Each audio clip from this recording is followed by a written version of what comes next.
Hello everyone.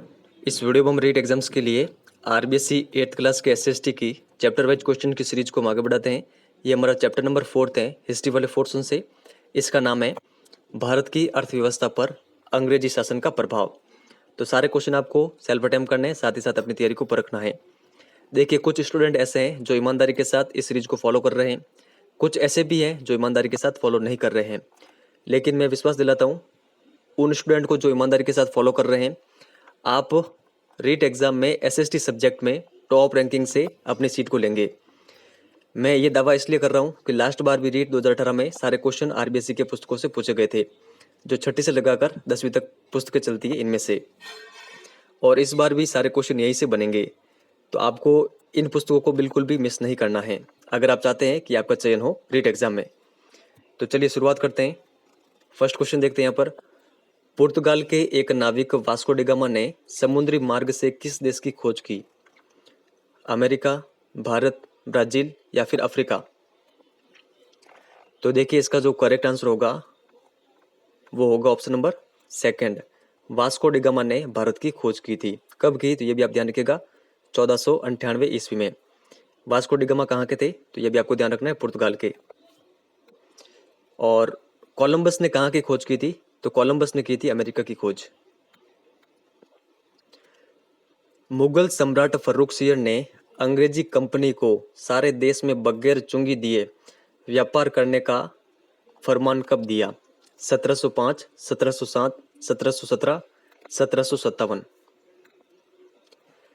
तो देखिए, मुगल सम्राट फर्रुखसियर ने अंग्रेजी कंपनी को यह फरमान दिया था 1717 ईस्वी में। तो यहाँ पर ऑप्शन नंबर थर्ड इसका करेक्ट आंसर होगा। तो इसके बदले फर्रुखसियर ने क्या लिया अंग्रेजों से? सालाना 3000 रुपये। तो ये फैक्ट आप ध्यान रखिएगा। मीर कासिम ने कंपनी को कब किसानों पर हो रहे अत्याचारों को रोकने के लिए एक पत्र लिखा था?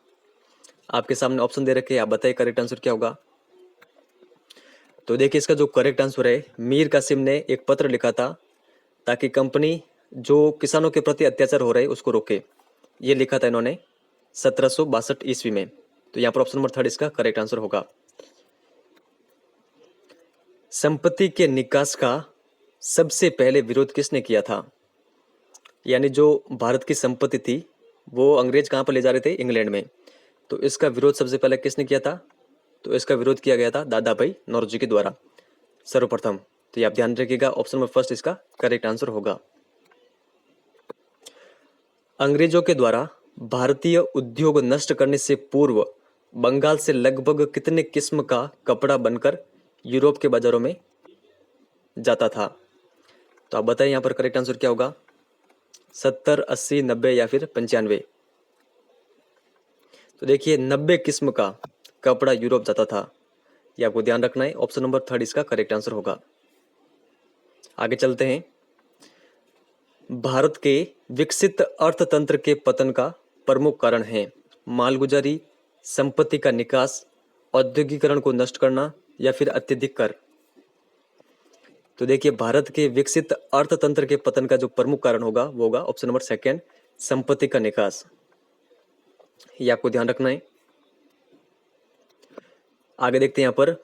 इंग्लैंड के पार्लियामेंट में कुछ खास कपड़ों को छोड़कर बाकी के इस्तेमाल पर पूरी तरह रोक कब लगा दी गई थी? तो आपके सामने ऑप्शन दे रखे हैं, आप बताइए यहाँ पर करेक्ट आंसर क्या होगा। तो देखिए, इसका जो करेक्ट आंसर है वो है ऑप्शन नंबर फर्स्ट, 1700 व 1712 में। यहाँ पर ऑप्शन नंबर फर्स्ट इसका करेक्ट आंसर होगा। ये आपको ध्यान रखना है। देखिए, भारत में काफ़ी अच्छा कपड़ा बनता था उस समय, जो कि इंग्लैंड में भेजा जाता था और वहाँ के लोग इसको काफ़ी अधिक पसंद कर रहे थे। लेकिन जब पार्लियामेंट को पता चला और जो इंग्लैंड के उद्योगपति थे उनको पता चला कि उनका माल बिक नहीं रहा है और भारत का ये माल काफ़ी अच्छा है और सस्ते दाम में बिक रहा है, तो इसको रोकने के लिए फिर इन्होंने पार्लियामेंट में कुछ खास कपड़ों को छोड़कर सभी पर प्रतिबंध लगा दिया था। तो ये प्रतिबंध कब लगा ये आपको ध्यान रखना है, 1700 और 1712 में। बम्बई व कोलकाता किस दशक में व्यापारिक बंदरगाह के रूप में विकसित होने लगे? तो आप बताइए यहाँ पर करेक्ट आंसर क्या होगा। 1720, 1740, 1760 या फिर 1780? तो देखिए, बम्बई और कोलकाता ये एक व्यापारिक बंदरगाह के रूप में विकसित होने लगे थे 1780 के दशक में। तो यहाँ पर ऑप्शन नंबर 4 इसका करेक्ट आंसर होगा। अंग्रेजों के द्वारा बंगाल में जूट उद्योग की स्थापना का महत्वपूर्ण कारण क्या था? आपके सामने ऑप्शन दे रखे, आप बताइए करेक्ट आंसर क्या होगा यहाँ पर।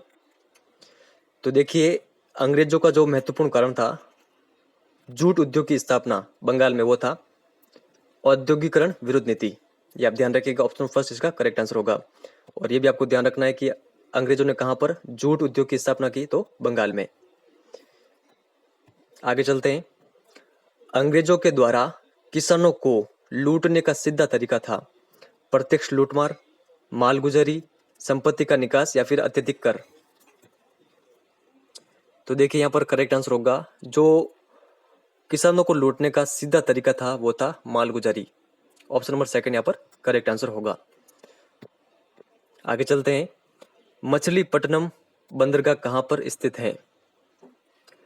तो देखिए, ये बंदरगाह स्थित है option number second Andhra Pradesh में। मलमल की साड़ी के बारे में कहा जाता था कि यह अंगूठी में से पूरी निकाली जा सकती है, कहाँ की प्रसिद्ध थी?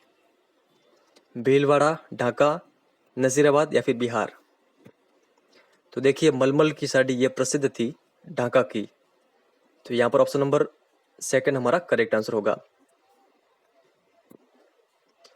भारत के साथ व्यापार करने के लिए अंग्रेजों के द्वारा उस समय बहुत बड़े जहाजों का इस्तेमाल किया जाता था। इन जहाजों को क्या कहा जाता था? British man, east Indian man, महारानी एलिजाबेथ या फिर जहाज रानी। तो देखिए, इन जहाजों को कहा जाता था ईस्ट इंडियन मैन। यह ध्यान रखिएगा, ऑप्शन नंबर सेकंड यहाँ पर करेक्ट होगा। औद्योगिकीकरण के बारे में सत्य कथन है। यह औद्योगिकीकरण के विपरीत प्रक्रिया है। औद्योगिकीकरण के प्रक्रिया में उद्योगों में कमी अथवा उद्योग नष्ट हो जाते हैं। दोनों सही है, दोनों गलत हैं। तो देखिए, इसका जो करेक्ट आंसर होगा वो होगा, ये दोनों कथन सत्य है। किसके बारे में? औद्योगिकीकरण के बारे में। तो यहाँ पर ऑप्शन नंबर थर्ड इसका करेक्ट आंसर होगा। आगे चलते हैं। किसानों और व्यापारियों को जबरदस्ती कितनी कीमत देकर अंग्रेजों के द्वारा माल खरीद लिया जाता था? आधी कीमत देकर, एक तिहाई कीमत देकर, एक चौथाई कीमत देकर या फिर कोई नहीं। तो देखिए, इसका जो करेक्ट आंसर होगा वो होगा ऑप्शन नंबर थर्ड, एक चौथाई कीमत देकर वो माल खरीद लिया जाता था अंग्रेजों के द्वारा। तो ये आप ध्यान रखिएगा, यानी कोई भी चीज अगर 4 रुपए की है किसान की, तो फिर अंग्रेज जबरदस्ती करके केवल किसानों या फिर व्यापारियों से वो चीज 1 रुपए में ही ले लेते थे। तो ये आपको ध्यान रखना है। और जो भी अंग्रेजों की चीज होती थी, जैसे कि समझिए 1 रुपए की कोई चीज है, तो वो जबरदस्ती करके वो फिर बेचते थे 1 रुपए की चीज को 5 रुपए में। तो इस प्रकार के थे अंग्रेज और इनकी ये नीतियां। तो फ्रेंड्स, इस चैप्टर से इतने ही क्वेश्चन बनते हैं। अगर ये वीडियो आपको हेल्पफुल लगा हो तो इस वीडियो को लाइक करके शेयर जरूर करें। और जो भी स्टूडेंट रीट की तैयारी कर रहे हैं उन्हें आप इस सीरीज के बारे में जरूर सजेस्ट करें। ये आपको आपके एग्जाम में काफ़ी अधिक हेल्प देगी। इस वीडियो में इतना ही है। धन्यवाद।